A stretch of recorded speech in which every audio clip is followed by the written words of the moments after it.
Angelo Matthews ایک تازہ ترین واقعے کے بعد 6 سرخیوں میں آ چکے ہیں اور کرکٹ کی تاریخ کے وہ پہلے کھلاڑی بن گئے ہیں جنہیں ایک ایسے رول کے تحت آؤٹ دیا گیا جس کی وجہ سے دنیا بھر میں کئی فساد ہوئے ہیں اور ہمیشہ ہوتے رہیں گے۔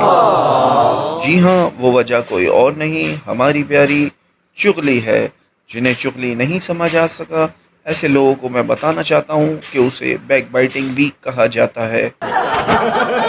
تو ہوا کچھ یوں کہ اینجیلو میتھیوس نے رات میں چھولے بھٹورے کھا لیے تھے، جس کی وجہ سے ان کا ہاضمہ تھوڑا خراب چل رہا تھا۔ بیٹنگ پر جانے سے پہلے ہی اچانک انہیں نیچر کال آ گئی اور وہ وہاں وقت دینے کی وجہ سے پچ پر وقت پر نہ پہنچ سکے۔ شکیب الحسن نے اس موقع سے فائدہ اٹھا کر امپائر کے کان بھرنا شروع کر دیے کہ یہ ہمیشہ ایسے ہی کرتا ہے، جس پر امپائر نے گروکل کے امیتابھ بچن کی طرح یہ بیڑا اٹھایا کہ اینجیلو میتھیوس کو ایشوریا رائے کی طرح اس مقام تک لانا ہے جہاں پہنچ کر آخری راستہ صرف رسوائی ہوتی ہے۔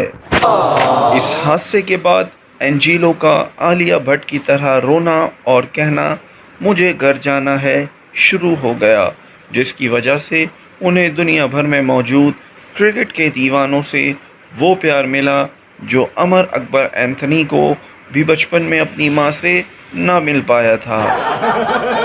بس پھر کیا، شکیب اور بنگلہ دیش کی کرکٹ ٹیم کے ساتھ وہی سلوک شروع ہو چکا ہے جو سوتیلی مائیں ہسبینڈ کے پرانے بچوں کے ساتھ کرتی ہیں۔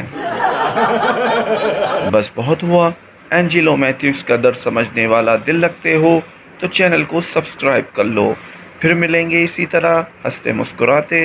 شکریہ۔ اللہ آپ کا نگہبان ہو۔